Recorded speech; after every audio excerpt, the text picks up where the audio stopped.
Hello friend, मैं सुनील शुक्ला आप लोगों का इस इकोनॉमिक्स की जर्नी में स्वागत करता हूं। मैं आप लोगों को एक कॉन्सेप्ट बताने जा रहा हूं कि किस तरह से अमेरिकन अर्थव्यवस्था में चेंज आने से पूरी दुनिया प्रभावित होती है। कहा जाता है कि यदि अमेरिका को कोल्ड हो जाए यानी जुखाम हो जाए तो सारी दुनिया प्रभावित हो जाती है, यानी सारी दुनिया को छींक आने लगता है। और कहा जाता है कि यदि अमेरिका को किसी देश को बर्बाद करना हो तो उससे युद्ध करने की ज़रूरत नहीं है, बल्कि वो अमेरिका अपने फ्रंट पे एक पॉलिसी में चेंज करेगा और सामने वाले देश की अर्थव्यवस्था चौपट हो जाएगी। और जिस देश की अर्थव्यवस्था चौपट हो जाए तो वह देश सारे फ्रंट पे कमज़ोर हो जाता है और वह एकदम से बर्बाद की स्थिति में आ जाता है। यानी कि अमेरिका को किसी से युद्ध करने की ज़रूरत नहीं है यदि उसे बर्बाद करना है, तो बल्कि उसको अपने यहाँ एक पॉलिसी में चेंज करना है और पूरी तरह से वो सामने वाला देश बर्बाद हो जाएगा। अब मैं आपको ये समझाता हूँ कि किस तरह से अमेरिका यदि कोई इकोनॉमिक एक्टिविटी से प्रभावित होता है तो सारी दुनिया किस प्रकार प्रभावित होती है। मैं आपको पहला केस लेता हूं, यदि अमेरिका में मंदी आ जाए तो क्या होगा।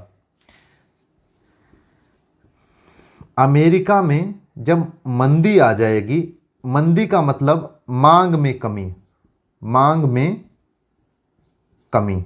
जब अमेरिका में मांग में कमी हो जाएगी तो अब आप समझिए कि किस तरह से देश प्रभावित होते हैं, जिसमें भारत भी कैसे प्रभावित होता है। मैं कुछ देशों को लेके चलता हूं।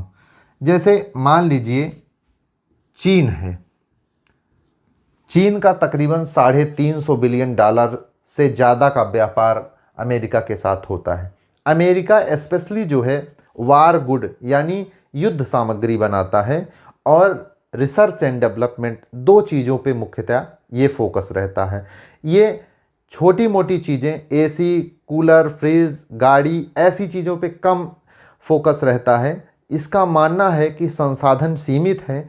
यदि आप अपने देश को तरक्की पर और शक्तिशाली और सुपर पावर बनाना चाहते हैं तो इसके लिए ज़रूरी है कि आप जितना संसाधन है उसका सबसे सुपरलेटिव जो है आप दोहन करें।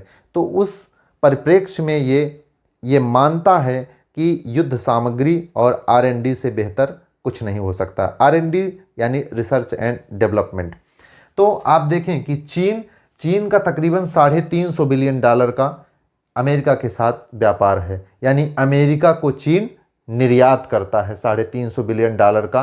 कुछ आयात भी करता होगा चीन अमेरिका से और कुछ निर्यात करता है, लेकिन ज़्यादा निर्यात करता है। ठीक है। और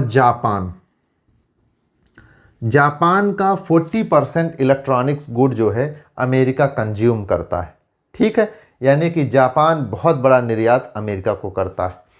और यूरोपियन यूनियन के जो देश हैं, यूरोपियन कंट्री, वो भी अमेरिका को बहुत बड़ी मात्रा में निर्यात करते हैं, यानी कि व्यापार अमेरिका से बहुत बड़ा है इनका। भारत के साथ मैं आपको बताता हूँ,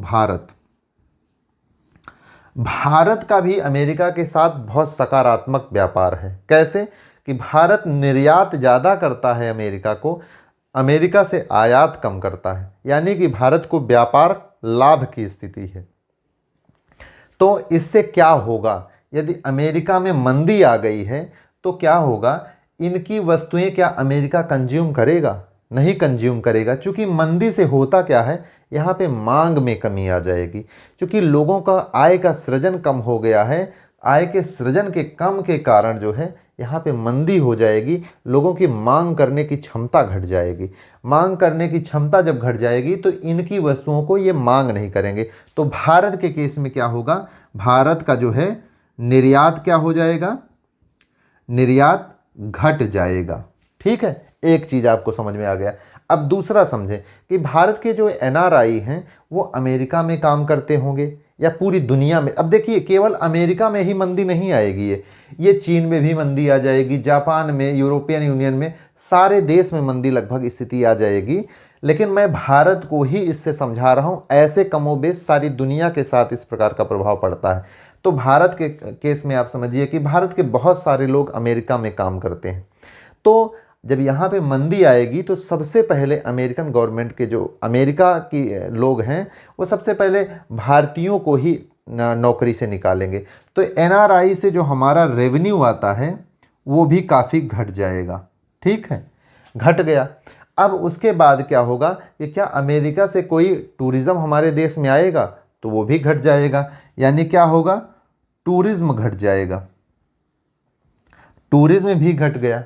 टूरिज़्म घट गया यानी इन तीनों से हमारे देश में आयात, इन तीनों से हमारे देश में विदेशी मुद्रा भंडार बढ़ता है। जब ये तीनों से हमें आय ही नहीं हो रही है तो हमारा विदेशी मुद्रा भंडार भी घट जाएगा। यानी क्या होगा, विदेशी मुद्रा भंडार जो है घट जाएगा। अब विदेशी मुद्रा भंडार घट जाएगा तो हमारा आयात क्या होगा, क्योंकि हमारे पास जब विदेशी मुद्रा ही नहीं रहेगी तो हम आयात कैसे करेंगे, यानी कि हमारा आयात भी प्रभावित होगा। अब देखिए कितना सर से लेकर पैर तक हम पूरा प्रभावित हो रहे हैं। आयात भी हमारा प्रभावित होगा, लेकिन हम आयात को घटा नहीं सकते तो हमको लोन लेना पड़ेगा और सारी समस्याएं झेलनी पड़ेंगी, लेकिन हमारा आयात प्रभावित होगा। ठीक है, आयात प्रभावित होगा। तो इतनी सारी समस्याएं हमारे देश में आएंगी, यानी हमारी भी अर्थव्यवस्था पूरी तरह से कोलैप्स हो जाएगी। अमेरिका में मंदी आई, हमारा देश भी सर से लेकर पैर तक प्रभावित हुआ। अब आगे मैं आपको समझाता हूं कि अमेरिका की मार्केट जब अच्छा होना शुरू होगी, बढ़ने लगेगी, तो किस तरह से हम प्रभावित होंगे। जब अमेरिकन मार्केट ग्रोइंग होगी यानी बढ़ रही होगी, तब अब किस तरह से प्रभाव पड़ेगा पूरी दुनिया में।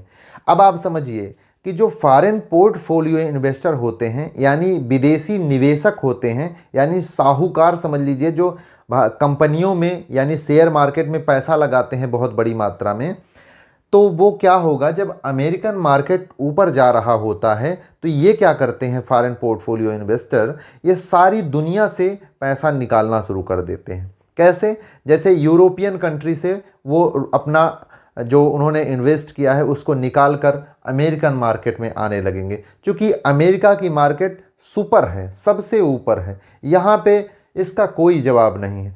तो यूरोपियन मार्केट से वो भागने लगते हैं यहाँ के लिए। तो यूरोपियन मार्केट में क्या करेंगे, डॉलर निकाल के यहाँ पे आएंगे तो वहाँ डॉलर की मांग बढ़ जाएगी, और इंडिया की मार्केट से भी अपना डॉलर निकाल के यहाँ पे आने लगेंगे तो वहाँ भी डॉलर की मांग बढ़ जाएगी। ऐसे पूरी दुनिया से ये अपना पूंजी निकाल के वो अमेरिकन मार्केट में आने लगते हैं। इससे क्या होता है कि डॉलर की मांग बढ़ जाती है। डॉलर की मांग बढ़ने से क्या होगा कि डॉलर का मूल्य बढ़ जाता है। मांग जिसकी बढ़ती है उसका मूल्य भी, रेट बढ़ जाता है, यानी क्या होगा कि डॉलर का मूल्य बढ़ जाएगा। तो इसका मतलब क्या हुआ, रुपया क्या होगा, इसके मुकाबले कमज़ोर हो जाएगा, यानी रुपया जो होगा वो कमज़ोर हो जाएगा। तो अब इससे क्या प्रभावित होगा, यानी कि अगर डॉलर बढ़ गया, रुपया कमज़ोर हो गया, तो इससे प्रभावित ये होगा कि आयात हमारा प्रभावित होगा, यानी आयात क्या हो जाएगा, महंगा हो जाएगा। और विदेश जाना क्या होगा, जो आप समझिए कि पहले मान लीजिए $1 70 रुपया में था, तब आप जो है जिस रेट में जा लेते अमेरिका, अगर $1 80 रुपये के बराबर हो गया तो आपको विदेश यात्रा जो है महंगी हो जाएगी। यानी क्या होगा, विदेश यात्रा जो है, विदेशी यात्रा वो महंगी हो जाएगी, यात्रा महंगी हो जाएगी। इस तरह से आप देख रहे हैं कि अमेरिका में कोई भी चेंज आने से पूरी दुनिया प्रभावित होती है। आप अच्छे से, मुझे लगता है कि आप समझ गए होंगे, और अर्थव्यवस्था को आपका नज़रिया बन रहा होगा समझने का। यदि आपको मेरा समझाने का तरीका पसंद आता है तो आप मुझे लाइक करें, शेयर करें, सब्सक्राइब करें। Thank you for watching.